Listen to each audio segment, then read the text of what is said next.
Assalamualaikum warahmatullahi wabarakatuh. Saya bagi pihak majlis ingin mengucapkan terima kasih kepada tuan-tuan yang datang pada hari ini. Majlis akan bermula sebentar lagi. Kita tunggu kita punya VIP datang. Dan juga ada sedikit lagi pendaftaran. Harap bersabar.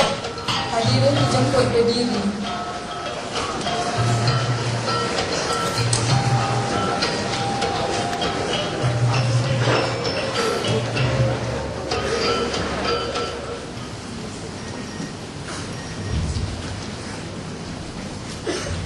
Selamat pagi.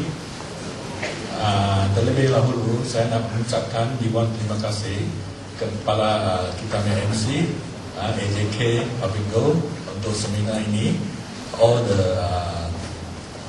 panel of speaker, Dr. Umar, Dr. Kamil, Puan Nik, our Mahaguru Encik Syukur Hasim. Okay, selamat datang. Bagi Public Go, kita akan selalu mengadakan seminar-seminar pengetahuan emas semacam ini. Dan saya ingin membuat ini satu aktiviti tahunan untuk ke semua pencinta emas, especially pencinta fizikal emas. Emas ni banyak jenis. Ada yang tipu, ada yang skim capak kaya, ada yang skim bagi promise all the return. But whatever Public Go doing today is the emas you believe you dapat. The way Public Go do is not the easy way. Easy is not our option. We believe to build. We believe to build it a difficult way. And whoever want to look for quick money, quick return, quick gain is not here. Okay? We believe whatever you want to build solid, you're going to build it difficult way as what we did. Okay? Public Go build it very susah. Ada yang rasa susah, lambat sikit, return kurang. But this is for you for a very long term. And I believe. Di dalam market ini kita ada ETF, ada future gold market, ada ini gold book investment account dengan ada jongkong emas dari Habib, Pokong, Tome dan Public Go. Mana yang tuan-tuan pilih? Mesti kita beli emas, mesti kita dapat emas kan. Kalau kita beli emas, kita tak dapat emas, itu kira beli apa? Takkan itu kira beli satu impian, khayalan dalam otak. You ada berapa gram of gold. It's not belong to you. It's belong to the bank or belong to someone in the world keeping it for you. Itu dari segi Muslim saya tak tahu. Ala yang halal, ala yang tak halal. Tapi beli emas, lapak fizikal emas mesti itu halal betul.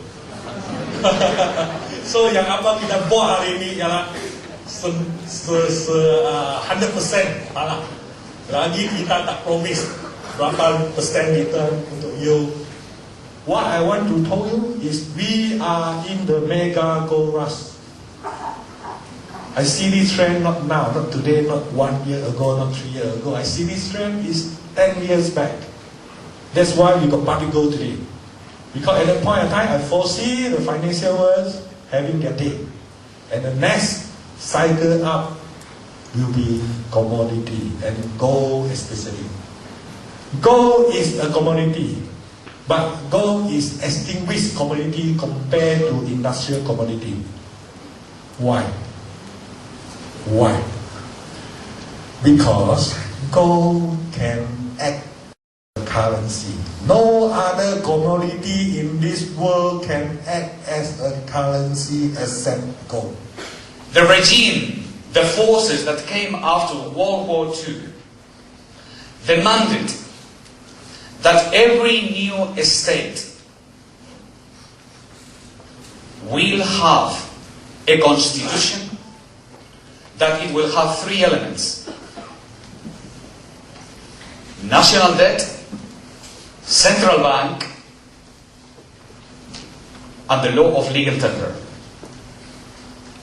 So Malaysia, when it was created, they said, we will give you independence, but there are conditions. The conditions is a constitution, that it will have national debt, central bank, and legal tender.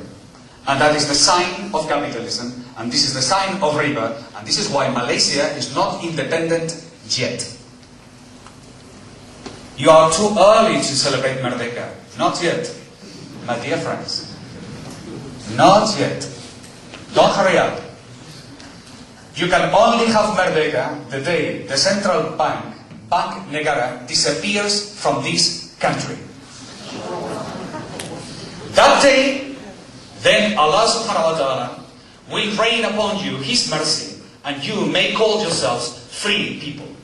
In the meanwhile, you belong to the nations of slave countries around the world that is still dominated by the grip of riba. The central bank is the sign of capitalism stamped in your foreheads by the instrument of the ringgit that you have in your pocket, for which you dedicate your lives, for pieces of paper that mean nothing, and they are valueless, and they are worthless. And that is what you are dedicating your life for. These ringgits, on their behalf, they are backed by US dollars. And US dollars is the currency that dominates the world as for today. This whole system is irrational and only leads to the slavery of mankind. And the only answer that there is to this religion called capitalism is Islam. Because Islam is the only wisdom that Allah has allowed. And as He said Himself, there are many religions, but only one is right. And that religion is Islam. That Islam is behind the gold dinar is natural. The dinar is mentioned in Quran, and the silver dirham is mentioned in Quran. The ringgit is not mentioned in Quran. And I looked and I couldn't find the US dollar either.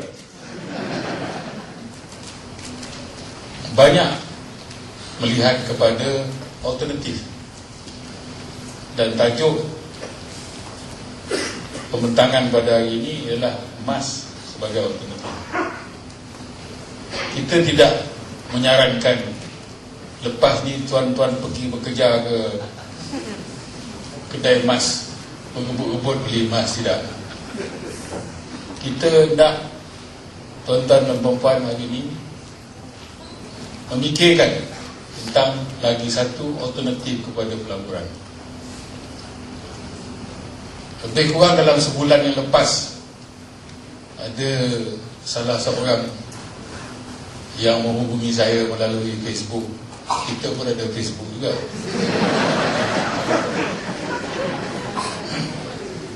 Dan dia bertanya, dia kata dia ada duit lebih sikit, di mana sepatutnya dia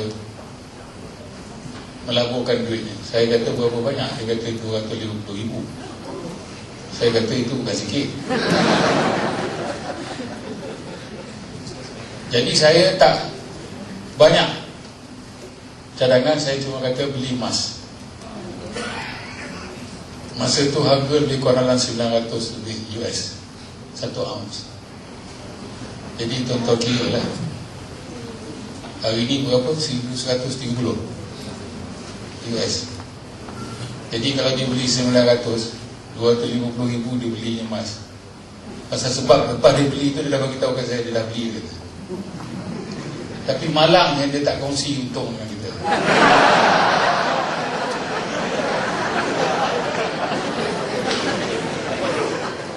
Jadi amanah saham nasional, amanah saham Putra ni merupakan satu pelaburan yang paling popular. Ya, kita lihat hari ini,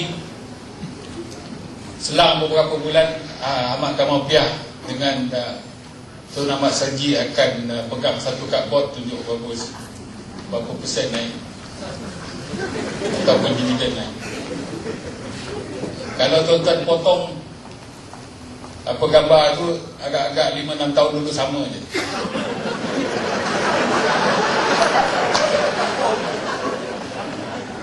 Dan 10 tahun akan datang dia pun akan tunjuk begini juga.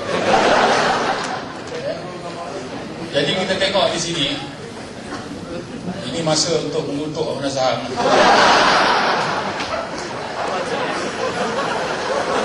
Cakap terang, senang kan? Dia ulangan dia lebih kurang. Ini salah ni. Salah. 8 saya rasa tak ada 8.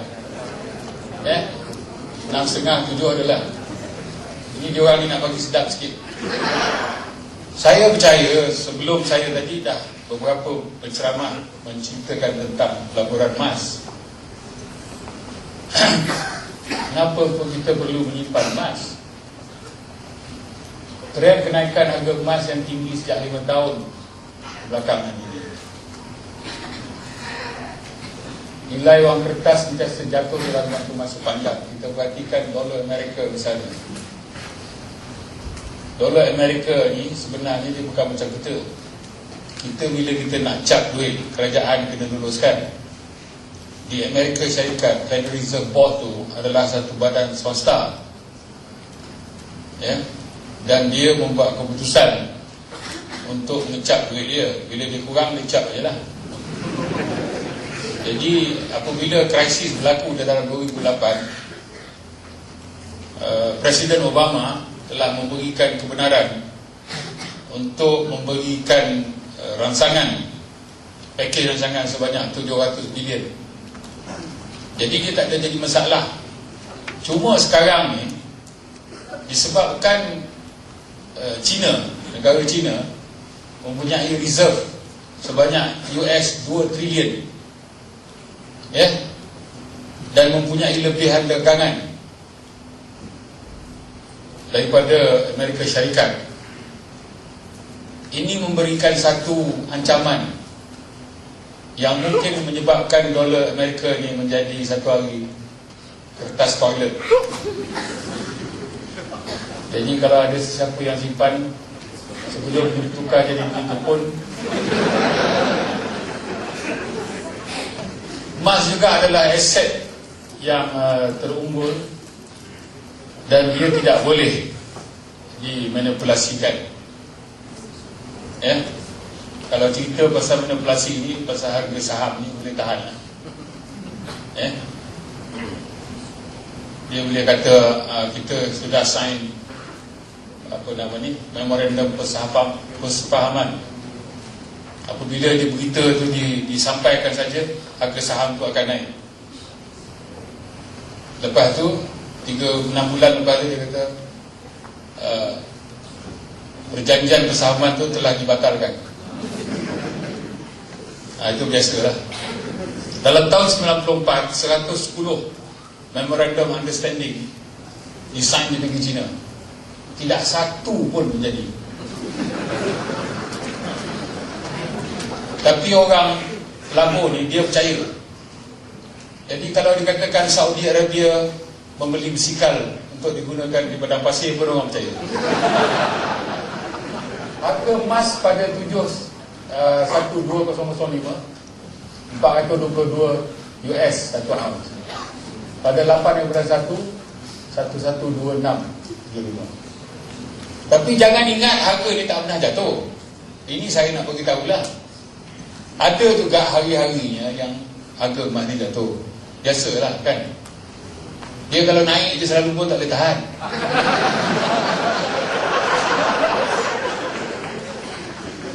Sakit badan. Yang ketiga, emas adalah aset yang terunggul. Semasa perang Vietnam, orang yang lari daripada Vietnam, dia tak bawa pakaian. Yelah nak bumpung-bumpung, dia bawa emas je. Cambodia macam tu juga. Kalau pergi ke Kota Tinggi, Johor, orang Cambodia dia jual kain sama kain emas. Dia bawa seketul je cukup lah. 1 kg, 1.5 kg.